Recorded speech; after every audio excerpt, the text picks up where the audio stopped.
Roll call, please. Mayor Knus. Here. Mr. Donahue. Here. Ms. Greenfield. Here. Mr. Hammond. Here. Mr. O'Day. Here. Mr. Schmidt. Here. Ms. Zamara. Here.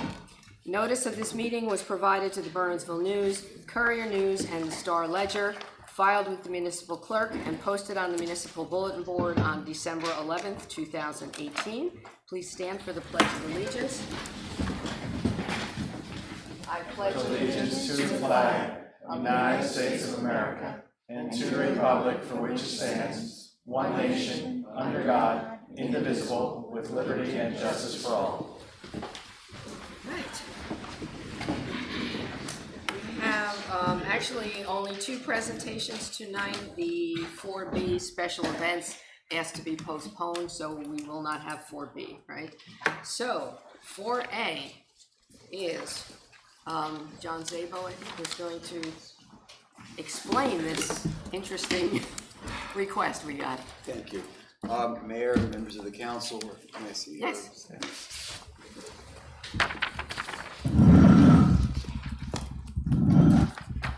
I've been asked to present myself to discuss what the plan endorsement process is all about. But first, let me introduce myself in terms of who I am, and you may not know me. I'm John P. Szabo, Jr. I am the Senior Associate with Burgess Associates. We are the planner for the Planning Board of Adjustment. And what we do is we advise on planning issues, review applications, and do whatever you need to do in terms of planning. So talking about plan endorsement, it goes back to the State Planning Act that created the State Planning Commission. And the charge of the State Planning Commission was to come up with a state plan. And the purpose of the state plan was so that government, mostly at the state level, actions, expenditures, directives, policies can all be coordinated on a statewide level. And municipalities participated in that process through what was called cross-acceptance. And through the cross-acceptance process that was coordinated through the counties, the plan, state plan emerged, the last one being dated 2001. Now, I will tell you that the 2001 plan is what's current. There were subsequent efforts to amend and adopt a new plan. They have failed. So we're still talking about the 2001 plan.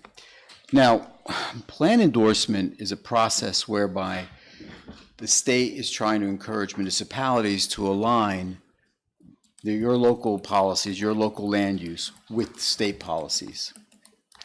And that way achieve a greater coordination statewide as municipalities buy into this. It's not unlike the Highlands planning process as well, where there's also a plan endorsement process where you either endorse, you're either in or you're out, depending on whether you're in a planning area or you're a preservation area. So in terms of endorsement, it is a very, very lengthy process. Now, Bernardsville had obtained town center designation back in 1999. And that was set to expire this year, but the State Planning Commission has chosen to extend those designations statewide. They passed a rule, and it's now effective. So you have about a year. Now what happens is that center's designation is going to sunset. And there's no longer a center's designation. You need to go through what's called plan endorsement, which is a lot more involved. The reason, now I asked and I requested documents through the state as to the 1999 application. I want to know what was submitted, you know, what was the goal, how was it reviewed, all of the documentation, and they were not able to produce anything. They gave me a copy of a resolution and a copy of the minutes from the State Planning Commission that said, we grant you town center designation. The point, anyway, in discussing this with the state rep from the state planning office was it's irrelevant anyway because that process no longer exists. You have to follow the current process, which is plan endorsement. Now, why would you do this? Well, in essence, what it does, and the state did update its incentives for as of March 2019 to encourage municipalities to go through the planning process with them. And basically what it does is it provides you with greater coordination at the state level. You gain points for grant applications. You get priority in terms of funding. You get assistance, you get designations. Permits are expedited for towns with plan endorsement. So it's more like a carrot type of a process. It doesn't guarantee you grants, but it gives you a leg up in terms of the extra points that you gain when you do apply. And that was the incentive for the state designation you applied for the center's designation back in 1999. And that would be the incentive that the state offers you in terms of 2019 going forward. The extension you have for a year that you receive notice of is to give you that planning window to get it all together if you choose to do so. You know, if you want to go through this very lengthy and very intense process. Because it's not only going to be a lot of work on part of the municipality, but the state's going to have to review all of this and participate as well. It's going to be a very, very involved process. It's a very transparent process, and I will get into all of that in a minute. So it's something to think about. Now, what is the process? I mean, what do you need to do? It's a 10-step process. There's first, step one. You have to apply, it's what's called a pre-petition. What does that mean? The mayor of the municipality writes a letter to the state, we're interested. Then you gather up all these documents according to a very specific checklist, you send it off to the state, they review it, and within a certain amount of days, I believe it's 30 days, you have a meeting with the state planning office and other agencies that are represented so that you have a discussion about where this could go, what they would expect you to submit for plan endorsement, how they can assist you in that process. All of that gets discussed at the pre-application process point. Once you get past that, you're required to create what's called a plan endorsement advisory committee. That's by resolution. You need to have a representative of the governing body, the planning board, one other town agency, and 2 members of the public. And they're basically the steering committee that starts this whole thing afoot.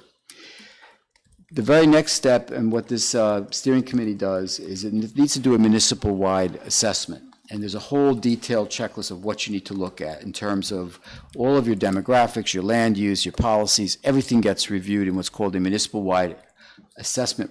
And you create a report which is then presented at a public hearing. Again, there's going to be points at which there are public hearings so that the public is involved and knowledgeable about what's going on. That report is then submitted to the state, they review it. Then you develop, the same committee develops a state opportunities and constraints assessment. Then you're required to have 2 community visioning sessions. Now I would submit to you, and 2 public hearings after. One before the planning board, one before the governing body.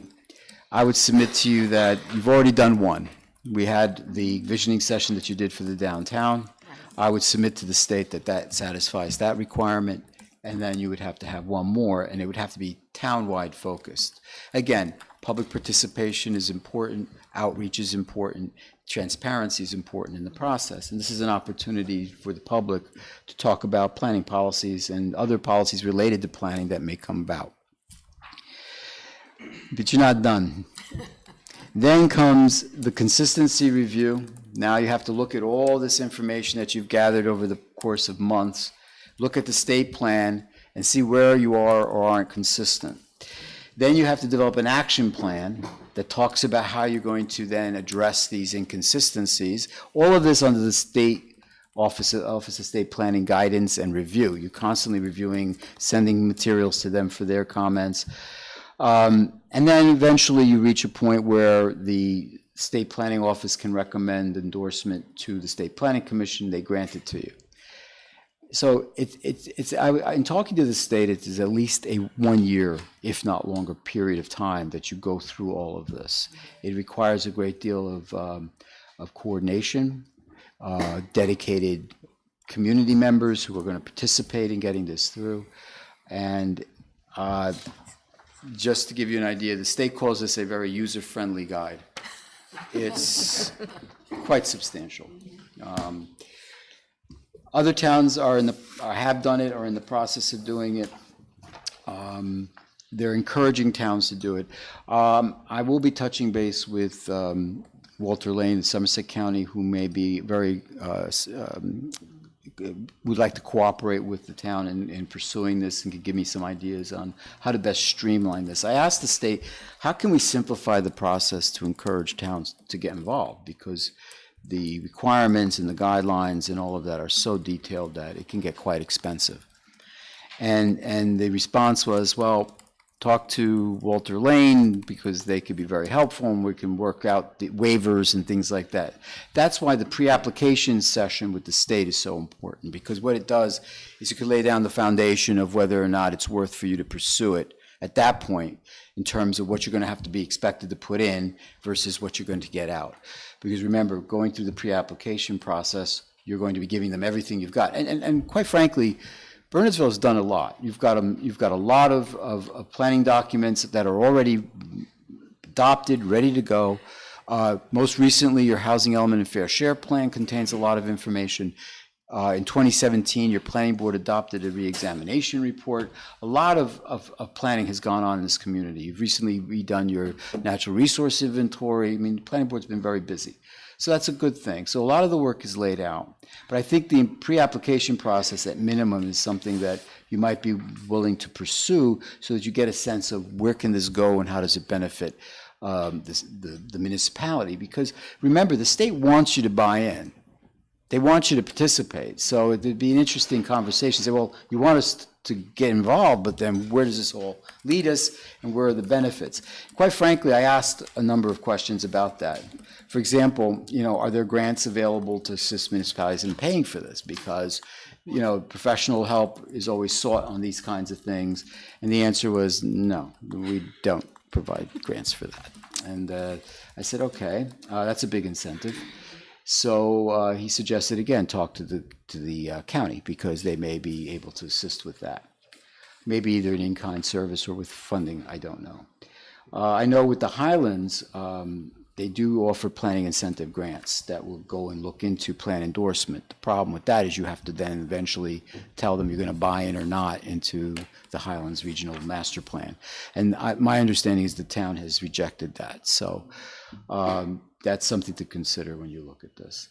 But again, the incentives here are for grants, basically, to be able to get points, prioritize, and they list them out. For example, brownfields redevelopment, clean water state revolving fund financing program, where you can prioritize, infrastructure improvements to your sewer system. Things like that could be very helpful, particularly within your sewer service area where you're looking to redevelop your downtown. That could become a well worth something for you. And I never quite understood how they were going to offer planning assistance and coordination and all of that, but they avail themselves of that, but I've yet to see it work, to be honest with you. So that in a nutshell is what you get after going through this lengthy, long 1 year plus process. So our first step would be, though, to renew the town center designation for the year? You can't. You're just going to automatically? Yeah, no, it's done. In 1 year, over. Yes, it'll be over. Let's Okay, be so they clear don't need on, us to right. say anything Yeah, now. you have 1 year, and you're either going to pursue plan endorsement or the state's, the center's designation is going to lapse. That's, and the benefit of extending it to municipalities is so that you can maintain that. You still get bonus points. You're still a valid center. So as you make applications today, that's still a benefit to the municipality, to you guys. So you have that window. But after that, the process ends, and you either transfer over to the plan endorsement or not at all. So within this coming year, we should be starting this process if we want to? or Yes. We don't want to start it at the end of No, next year. in fact, We want them to just be a smooth transition. yes, my conversations with the state were, they were anxious to know one way or another whether you are going to participate in this process, and primarily because it takes so long, and they need to know, so they gear up their resources and staffing to know, to review all of this, and you can't do this, with 4 months left, towards the end of your process. You need to really consider and think about it now. But you said it would likely take more than a year to complete, so. The timeline is a year. That's what they were telling me. I think it's doable in a year, but I'm looking at the state and I'm thinking, okay, we're still doing housing plans, They may then all extend these years after the if Supreme Court. everyone's Hypothetically, if we behind. started today, but, and in good faith and, doing a good faith effort, but don't complete it in a year, we're short a couple months, what happens then? Well, if you eventually, it won't matter, because eventually, if you eventually get plan endorsement, it'll just kick in at that point. And I believe that you'll still benefit from being a participating community. That's something we could discuss with the state if you choose to go down there and do a pre-application. Do you think at some point they might extend that 1 year if every community is behind or they're behind? It's conceivable, but with the state of New Jersey, you never know. Yeah. I hedge my bets with them. So is this by resolution? Is that what we A would letter, need to do? Just a letter? yeah, a letter from the mayor indicating that we want to participate. Here's what we are willing to give you. Here's all our information. Let's have a meeting and let's talk. Do we have any? Have the checklist of what? I can forward to your office. I have everything you need. Okay. And I'd be happy to forward to you, Mayor, or to your administrator, all the materials and background that you need. You've alluded to expense a number of times. I won't hold you to a number, but what are we ballpark? What are we talking about here? Well, this would have to be divided up in a number of steps, obviously, because you have the pre-application, all that has to be collated, put together, sent down, and then the big thing is the meeting down in Trenton. The next steps would be the formation of the committee, which is that's not cost generative, that's something you do, but then working with that committee to do the municipal self-assessment. We looked at a few that were done in the past. They're well over 150 pages each with maps and detail. It's almost like doing a master plan, demographics, land use trends, building permits, square footages of commercial buildings. I can go on. It's very detailed.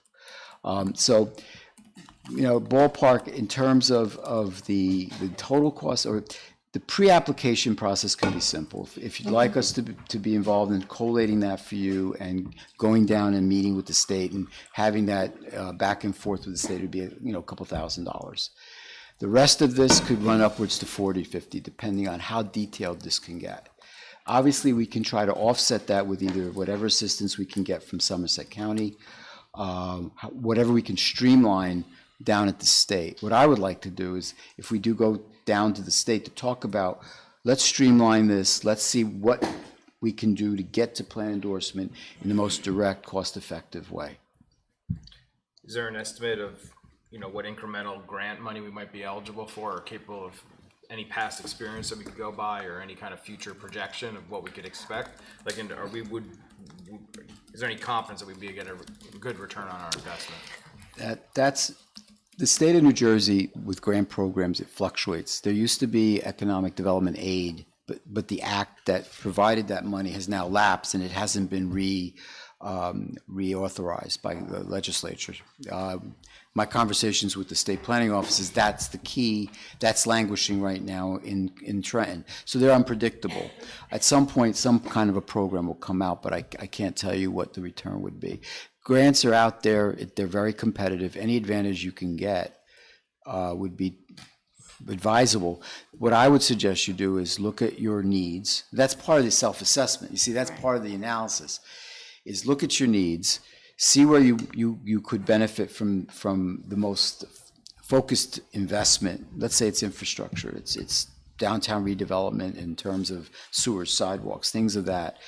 Look at your areas that you think need the most attention, and then analyze, where the return might be in terms of grants, because they're all over the place.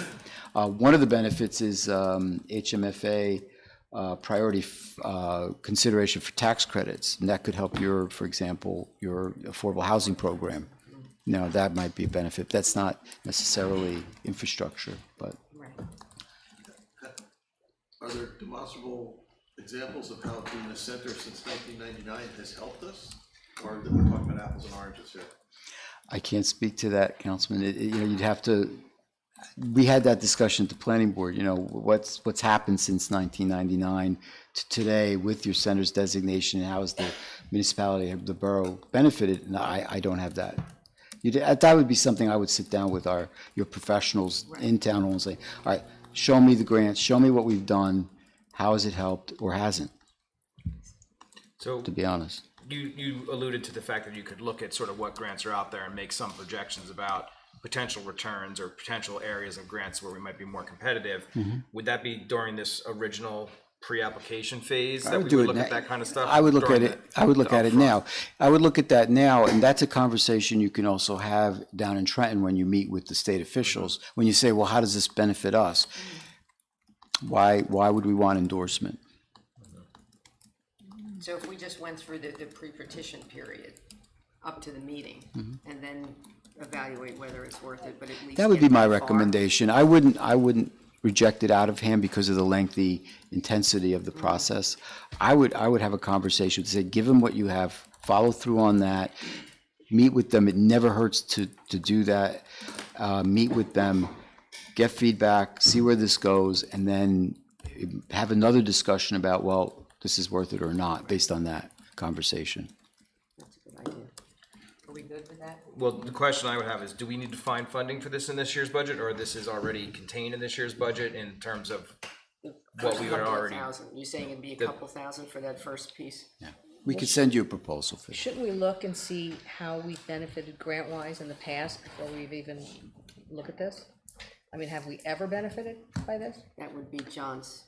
I mean, that, You Right said, off the top of my head, I know we have received $150,000 Centers of Place grant.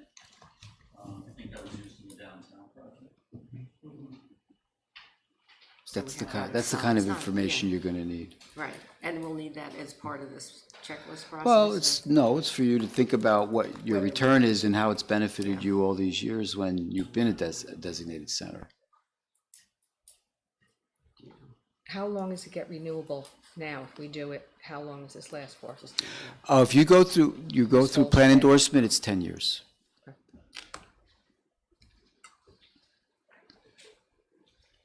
and then do you have to go through the whole rigmarole again, or you just, After 10 years, I would presume you'd have to do something. I don't know what the rules would be, but I'm sure there'll be a process in place. But I mean, what troubles me is we're still dealing with a 2001 plan and we're 2019. Prior iterations of the plan never passed. That's not, to me, a very good message to send the municipalities that are always constantly required to keep up to date with all their planning documents. But again, we're looking at the old plan, but that doesn't mean to say under a memorandum of agreement with the state that we can't mold it into something that would benefit Bernardsville. That's what I would be looking for. What's the benefit to the state? I'm just curious.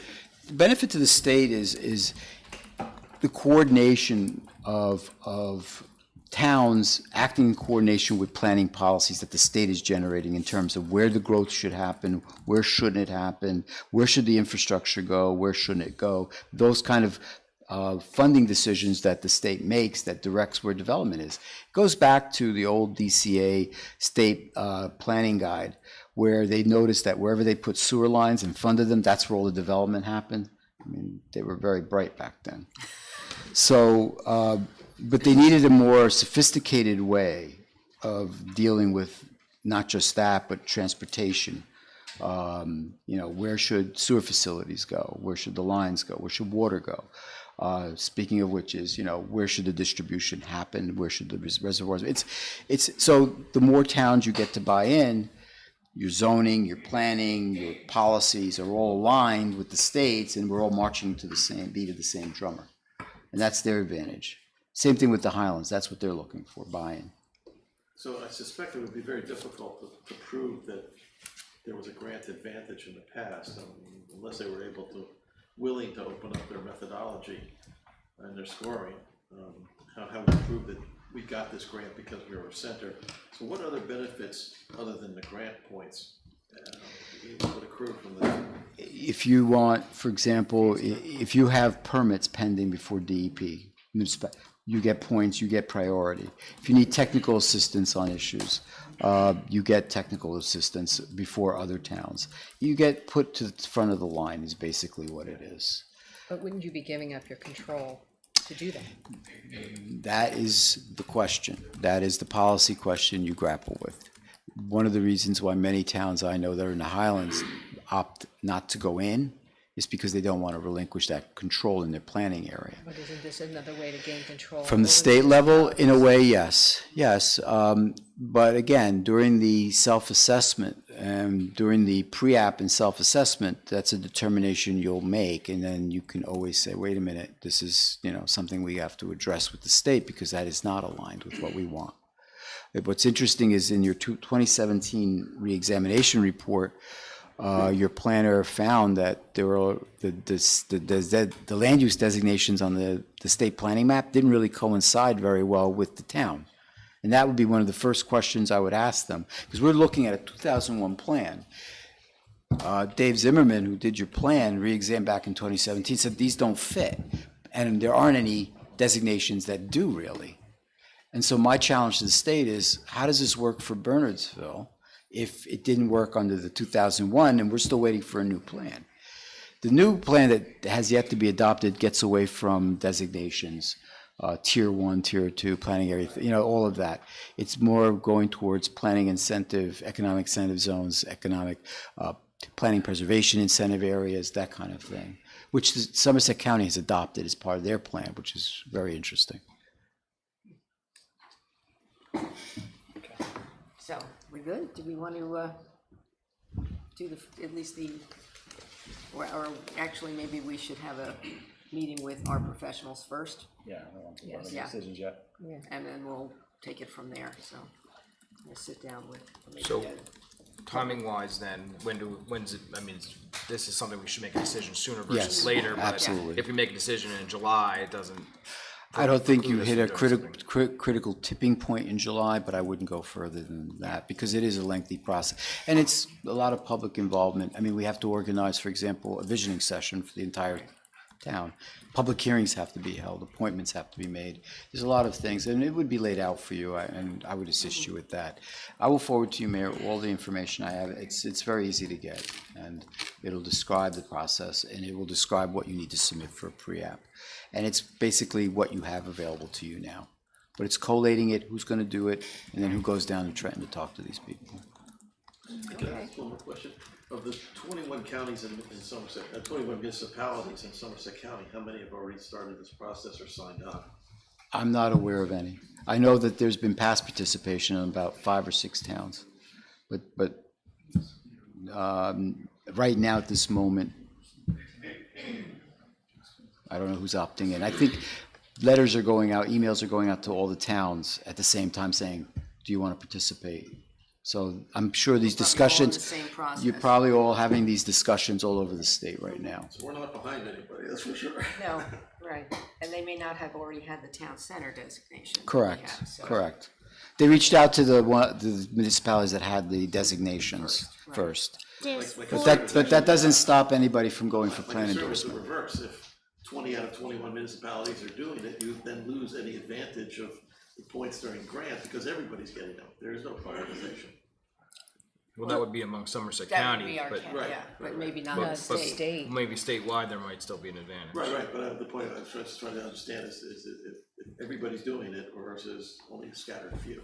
Makes Did a I, difference. did I hear Christine say that there's 14? Well, I'm on the New Jersey State. Yeah, they list all the towns There's that, 14 in Somerset, but most of them have the same expiration date, Right. 6/30. yeah, and They're I all in looked, the I town looked, center designation, they're various different, they're various, different tiers. yeah, they're different That doesn't mean designations. they're gonna go forward. Right. 14 are just in the And they same may not all be place interested we in are the now. same grants either, depending on what your needs are, so we might not all be applying for I the looked at same. that same list. In fact, the documents they submitted back in 2008, for example, in 2001, they're available to look at. They're very interesting and detailed. Oh, okay. Does the state do county grants or statewide grants? It's statewide. They do, they fund county programs. Counties can also apply for designations.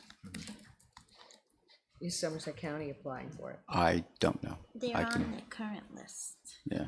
Applying for it or just have it now? On some designation, they have Yeah. some designation. But again, I'm pretty sure this conversation's happening all over the state. Is it worth it? What's available? How does it benefit our community? All of that. Yeah, 2015. okay, well, thank you for your time Thank and you. all that great information, and we will talk to our professionals, and So it'll be on the July agenda then? we'd probably, yeah, we'd need to make a decision We haven't picked the date yet, so we don't know which meeting is July, but we will make a decision in July and let you know. Okay, well, that, you need to let the state know. Well, yeah, but we need your help to get there, so. No problem. I'll be happy to help. Thank Thank you. you. Thank you. Thank you so much Thank for you your very time. much. Okay. Next, we have Brandstetter Carol. I assume that's you, right? And this is, you had already made a presentation to the Recreation Committee, I believe, and we asked them to come to the council and tie in, besides the pool, just recreation planning as well. So, do you wanna just come up and introduce yourselves and we'll do it from there?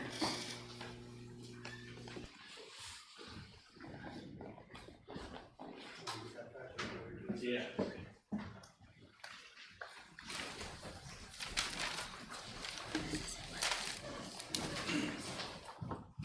Hello, thank you for inviting us to come to your meeting tonight. As you said, we presented to the Recreation Committee. They were very excited about some of the work that we've done in aquatic facilities around New Jersey and in other states. And then Cheryl asked us to come back and invited us to speak about that presentation, a shortened version of it, as well as talk about a Parks and Recreation System Master Planning, because you did say you were considering the idea of possibly changing or having a referendum to change the open space tax and how that would work. So that the first question is, why would two guys from Kentucky and one from South Carolina be here tonight? And that's why we decided we have really two presentations here tonight. One on the park system master planning and the other one on aquatic facility planning and design. And we thought we'd talk about the aquatic system, the park system plan part of it first, because that's what really got us into New Jersey in the first place. All right, this is not gonna work. You have to stand there. Oh, there it goes. All right. We started working in Morris County. Was the first project we did in New Jersey. We did a strategic plan for the Morris County Park Commission back in 2003. And followed up by a 20-year capital facilities plan for Somerset County right after that. And then since then, we've worked with, you can see there the Princeton. We're working in Westfield right now. I've got a meeting with their steering committee tomorrow night. Middletown, Randolph, Clifton, Franklin Township. So we've done quite a bit in New Jersey in terms of park system master planning. I've been coming back here once a month since 2003. It's been great for us. So that's one of the reasons why we're here and why we're invited. Other significant plans: Lexington, Fairfax, Virginia, Cincinnati, and just recently completed one for Austin, Texas, an aquatics facilities plan when they had about 45 aquatic facilities that were all over 60 years old we had to deal with. So that was a challenge. Charlie, I might need your help there. Doesn't seem to want to. Oh, there you go. Why would Brandstetter Carroll Inc. Well, let me first of all introduce. My name is Pat Hoagland. I'm a landscape architect with Brandstetter Carroll. And with me is Charlie Schneider, who's our engineer that specializes in aquatic facilities, and Tom O'Rourke, who just recently joined our firm, and he's just recently retired as the director of the Charleston County, South Carolina Parks and Recreation Commission. And he's joined us in terms of more on the planning and design side. He brings that operations, promotions, and marketing side as well. One of the things that we specialize in, and that's different than what is, for example, in your 2016 open space plan, is the public engagement. All you really know right now are what the people that come to speak at your council meetings and tell you the name, basically the squeaky wheels. And they're important to listen to, but you don't know necessarily what the general public needs. And that's why we do a lot of public engagement, and that's the key part of it. Our plans are based on that. So the public engagement, a lot of experience in these types of plans, and our plans get implemented. If you talk to some of the other clients in the area here, you'll see that they're implementing these master plans. They don't sit on the shelf. Randolph is one that they're going right ahead with one of the plans we developed concepts for and developing that. Let's get the next one, Charlie. I have to hit the button. It's not cooperating there. Here you go. So you can look at these later, but myself, Keith Rodenhauser is a planner on our team. Tom is programming and organization. Mark Coleman is a landscape architect. Mona Sumner is an architect, and Charlie Stein is our aquatic engineer. I mainly want to talk about the process. It's really a 4-part process. The evaluation phase is where we're getting our arms around your system. looking at your facilities. We went out and looked at most of the parks today. And then look at your organization, look at your the programs that you offer, just try to get an understanding of that. And then we have the engagement part of this, and we'll go into that in detail. Once we have a lot of engagement accomplished, we get into an envision phase where we work with you and the recreation committee to develop a vision for the future, vision, goals, objectives, and then the plan takes place after that.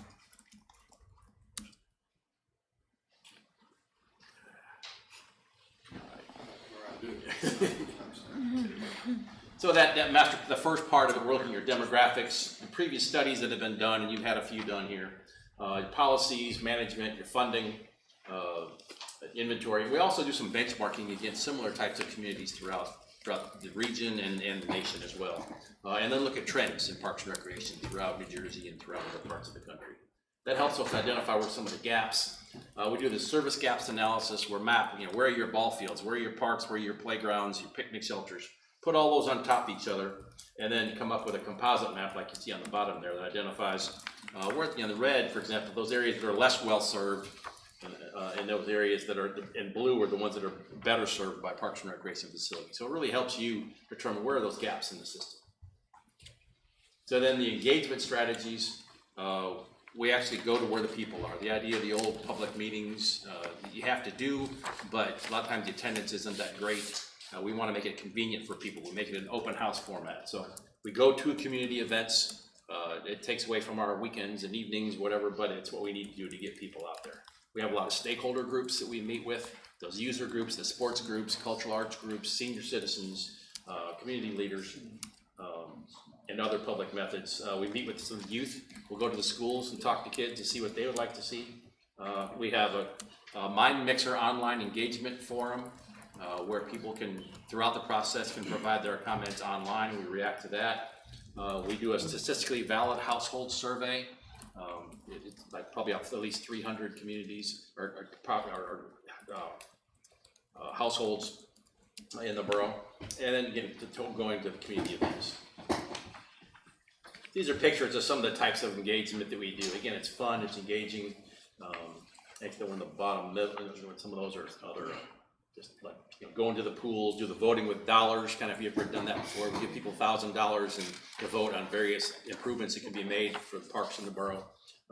And people don't walk away without spending that $1,000. It's a fun way. Kids can do it as well. A lot of other methods that we use. Not going to try to read that, but it just shows all the different types, of engagement that we do, and everyone has a different audience that we're looking at, different groups that we attract in those. This is an example of a Mind Mixer site from Westfield.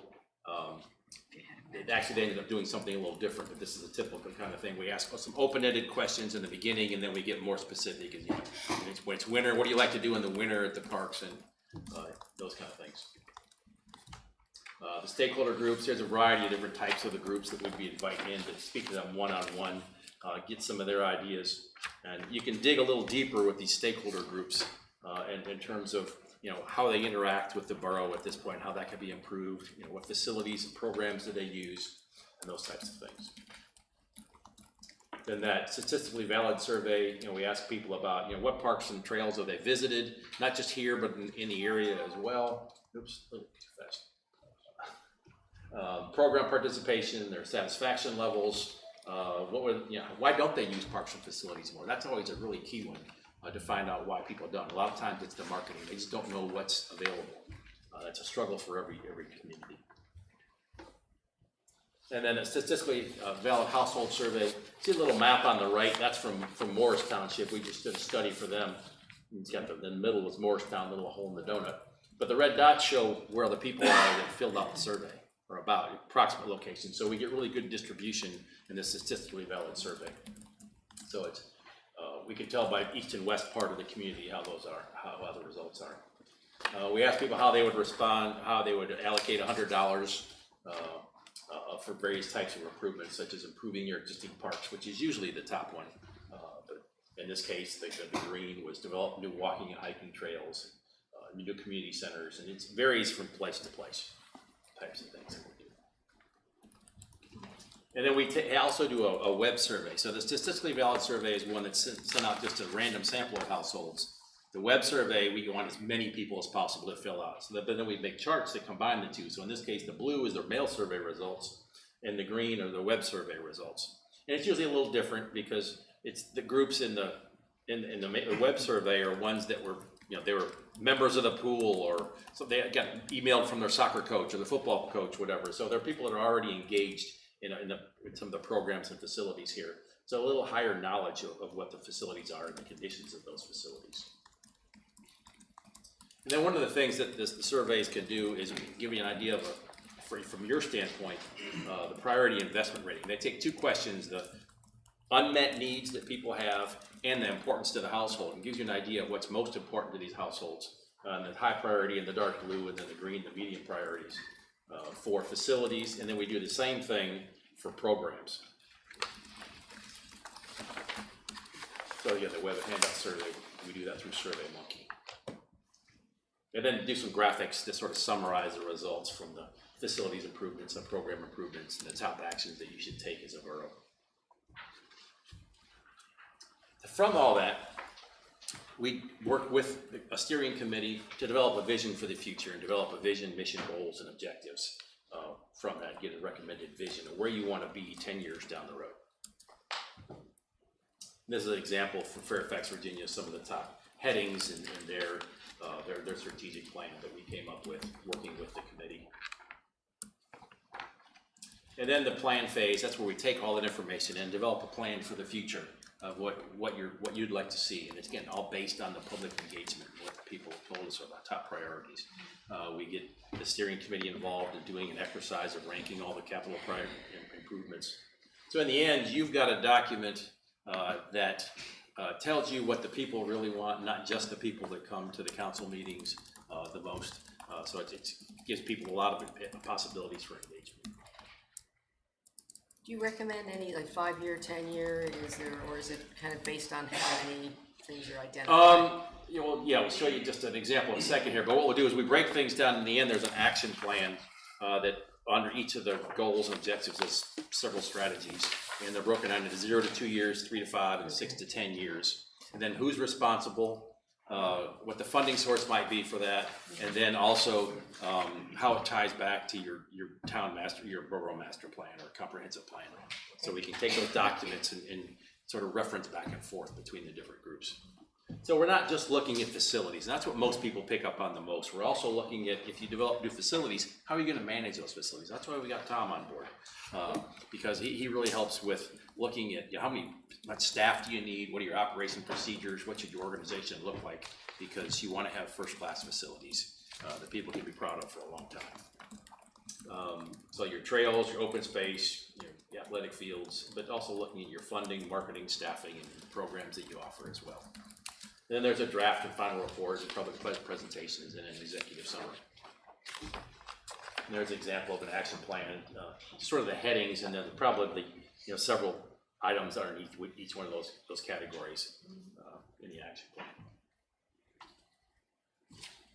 There's an example of a one-page summary of the whole plan that we did in Fairfax, Virginia, just showing how we put it all into one place in a graphic document. And a timeline is typically about a 9-month process because it's based on that public engagement part of it. That's what you really have to build that before you can get into the recommendations part of it. But we can certainly customize that. We had communities that were doing, we're working on a plan right now in Garland, Texas. We're not finished with the plan, and they just passed a $117 million bond issue just for Parks and Recreation. And it's not enough. Another one in Beaver Creek, Ohio, that right in the middle of our process, they had a bond levy that for operations of the Parks and Recreation, and in the middle of it, because we had all the public engagement, we already knew pretty much in general what the things were, people voted for it. And so our process, public engagement really helped in getting the vote passed. So we'll just go on to the aquatics part of it. Any questions on the master planning side? I'm trying to go through this fairly quick because I know there's a lot of information here. Any questions on any of that, or before we go on to the aquatics part? Yeah, that's pretty good. Okay. I'm trying to give you an overview. So the idea of renovating pools, we had a couple of case studies looking at their issues, strength, strategies, cost, financing, and the lessons learned. And this is part of a presentation we had done to New Jersey Parks and Recreation Association conference a couple years ago. And we had Ben Stentz from Princeton, Bill Fulch from Morris Township, good guy. And at the time, Bruce Kaufman from Westfield working with us. We worked on the renovations of the two pools in Morris Township and also in Princeton. So we've got examples from those here. Some of your alternatives for renovations, one is reconstruct or remodel the existing pool. And that's more than likely what you may do. But you know, we went out there today and actually changed some of the pictures that are in the presentation later because it was in the off season. They look a whole lot better today than they do in there. But you can also construct a family aquatic center or community pool on the same site. Yeah, and there's also anywhere in between. You could go from, small renovation to a medium renovation that's not completely destroying the existing facility, but reusing a lot of it.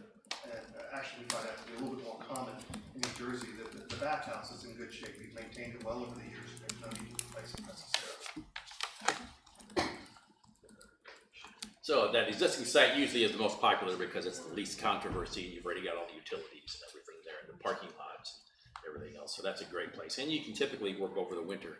We've done a lot of pools where you start the construction as soon as you close the pool at the end of the summer and have it open Memorial Day or soon after, depending on the weather and everything else. That's very unpredictable around here. And new sites are harder to find, so that we work on the existing site. So you reconstruct, remodel an existing pool. You know, you got new pool walls and gutters, filters, liner, deck, filtration equipment, perimeter fence. You know, renting the pool house. Typically, those are about $1 million to $2 million for this, depending on how much extensive. And I think we can build around your existing pools. Attendance will increase marginally if you just fix up what you have. Operating costs will decrease marginally because you stop putting those band-aids on things. You fix those issues that cause you to just keep it going. And you have minimal public impact when you do that. But if you start to add some features, construct what we call a family aquatic center, you're adding some water slides and some zero depth access, spray grounds, lap pool, diving area, and lazy rivers. You can spend $3 to $6 million on that kind of a development, but your attendance will double or triple, and we've seen that all over the place. The numbers just go up, and the examples we'll show you in a minute prove that. Your operating expenses go up as well. Some of these lazy rivers and other things require more lifeguards, and it's more water that you have to treat. But your operating income goes up, and so you got both sides. And the public says, "Wow, it's really excited about what you've done." So what case studies are Princeton and the Ginty and Streeter pools in Morris Township? Have you been to any of those pools? Anybody seen those? Any of those? Okay. Streeter. Ginty, I've been to. Yeah, we did Ginty and Streeter did one year and one the next year. Princeton, see the before photos. They had a 50-meter rectangle pool and a separate diving pool. The bathhouse needed a lot of work. It was open to the air, and you had a lot of weather that came in and deteriorated some of the materials there. So there we looked at some major renovation. What happened between 2011 and 12 when that took place? The pool members went up from 3651 to 5240.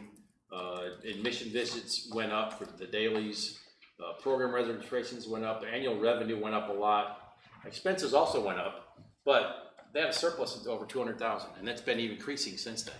So they help fund some of their other programs through this. We don't always tell people you're going to have this kind of income change, but in this case, they did. Normally, we can say you can break even on your operating costs if you do a really good job and attract the right number of people. The smaller population in the borough, I'm not sure how that. Part of the study would tell you that. We'll look at that. Some of the community issues that they had are deteriorating conditions of the pool and the bathhouse. Those 5 years between 2005 and 2010, they spent over $250,000 just in repairs. So they were spending the money anyway, just throwing good money after bad. Those emergency repairs was killing them. Attendance was declining. They dropped 20% over an 8-year period. And the community wanted you know, a better pool. They wanted something great. And this was where everybody came together in the community. This was a real rallying point for the community. They love their pool. They had a library under the big oak tree in the back. And, they bring books out and do story time. It was a great thing. So we asked them, what would you do differently? One is they said to make it bigger. You know, people wanted more. Look at the pros and cons. They have a family bay with a smaller zero depth access attached to the big pool. And you always have to be concerned about some of the fecal accidents that could happen. And then you close down the whole pool. So that's something they would look at a little differently, or the code brown as they called it. They want more administration and community meeting space and more shade. People love shade at these facilities. I see you've got some good shade at yours, but people that were all hanging around the trees today when you were out there. I guess we just missed you out there today, Mayor. Oh, yeah. You came right after you were there. The benefits of the facility had great response. Attendance went way up. You know, the transition pool helped in that educational part of it. The swim lessons, programming numbers went up, revenue went up, and it created more jobs. Over $200,000 in wages. There's some after photos. See the zero depth access in the bottom right there, where people just walk in like a beach, and more steps for people to get in. So they got a lot more programming. Upper left, you see what we call the family bay, where people could, you know, on shallow water, they can still get into the deeper water if they want to. And then the other one is Ginty and Streeter. Again, all built about the same time, all about 50 years old or so, all, you know, having problems every year, keeping them open, putting Band-Aids on them. So you see the before photos there. And then, you know, a few other old pictures. We didn't have to do hardly anything to the bathhouse. It was mainly the pools themselves. But they were rectangles, sort of boring, and their attendance had been dropping as well. So we had a large decline in membership, dropped from 2,600 members to 1,600 over 13 years. And then obviously the revenue going down, and then the fact that the New Jersey state aid dropped just hurt the budget as well.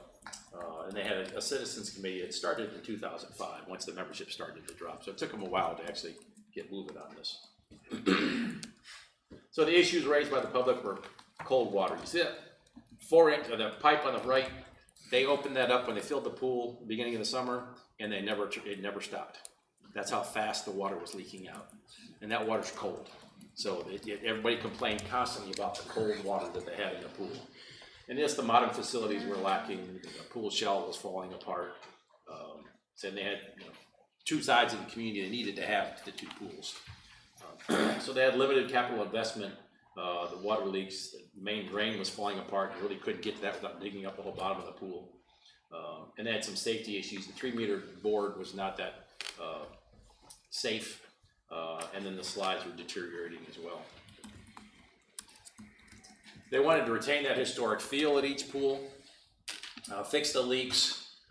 They didn't want any big splashy water park features, the big dumping buckets and the things that they do all over, mainly for design for the communities. Zero depth entry, want more heating in the pool, put new lighting in, those types of things. So they did some plans. Part of our study we did for them, we did plans on how they can be refigured. So you can see they got away from the rectangles. You got some more different types of areas, and each pool is different, where they're exactly the same before, they're different. You can see the lighting at the upper right there, how it was improved. For the operations, you got to really consider the slides, the vortex, the gate. You know, you got to think about how those are going to be operated and maintained, because some of them take more maintenance than you may be used to. You know, your increases went up quite a bit, so you got to keep that in mind. Lifeguard chair placement, you want them flexible. You need some additional staff, and then there was some maintenance changes that they had to make as well. Too much detail here. So they had 70% in 2013 said the pools were good to excellent, but that went up to 98% in 2016 after the pools were done. Visitation just went up, you know, between the 2 years. Increased revenue went from $113,000 to an $180,000 drop in their subsidy that they had to subsidize the pool. They were subsidizing $180,000 a year, so it dropped by that much. You know, the reputation was better.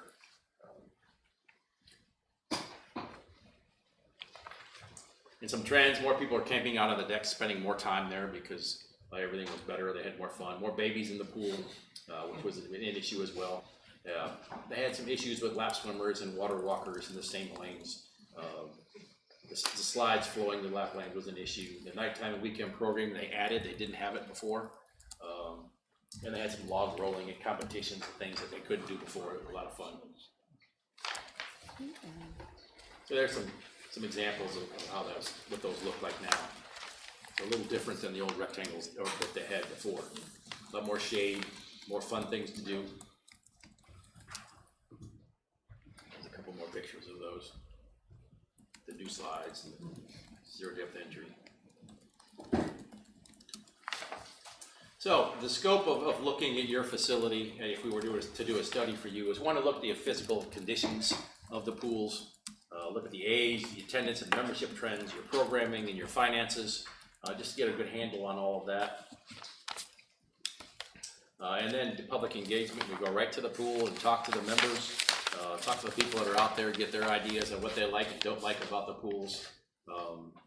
Have an open house at the pool, meet with some stakeholders and other groups like the swim teams and if you have any aerobic exercise programs, meet with some of those people. We actually met with people in the water before.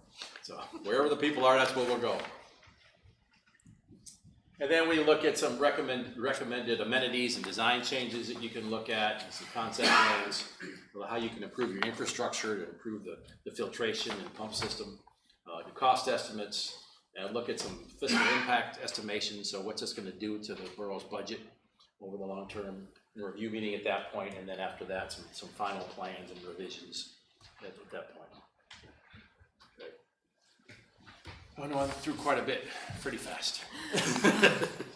But I know you got a lot of other things on your agenda. I didn't want to take too long, but. So if you were doing a pool study. Right. And a park study, would the pool study be incorporated into the park study? We could do that. I mean, if you're doing all the we do it all as facilities. one, correct. Right, and we're sort of doing that right now in Westfield. We're looking at the pool as well as looking at everything else at the same time. How big is Westfield It's population? Big. Oh, population, it's about 25,000 right now. So have you done any like our size? 8,000 population? We have, not around here, most of them have been bigger, but other states, we've done quite a few that are this size. A lot of the ones we've done in Ohio are sitting around that less than 10,000 range. Do you have demographic breakdown, age-wise, of those towns that you've done? We do. That's part of part of it in the plan. We look at the historic projections, look at how they've changed over the years, and typically we see similar things, just various the numbers change in terms of more senior citizens, the different demographics in terms of ethnic backgrounds. The diversity has typically changed over the years. Most communities are more diverse and more older than they have been 10 years ago. But we look at that. You've told us how you get information from people who are members. You go to the pool, Right? wade in the water with them, and ask them what they like and don't like. But how do you get information from people who are not members about what it would take to induce them to become members of the pool? Excellent question. That's, we do so many different types of engagement for a reason. And one of that statistically valid survey that's mailed out to a random sample of households is really the only good way to get those people as well. For example, on the park system plans, we ask if you visited a park in the last year, in the borough, typically it'd be around 70 to 75% in the statistically valid survey. In the web survey that anybody could fill out, it'll be 95%. Because of how they found out about it. So we're reaching some of those people as well. And they're both audiences you need to listen to, but we get good answers on why you don't use parks and facilities more from the statistically valid survey. So, and we get really good, typically we want a minimum of 20% response rate, and we've always been able to get that. And in Westfield's case, sometimes smaller communities we get better responses from. There we wanted to get at least 400. In Westfield we got close to almost 600. It's just under 600 returned back in pretty quick time. Anybody else? Questions? No. Pat, yes, thank you for coming out here. Thank you for the information. Thank you. I felt like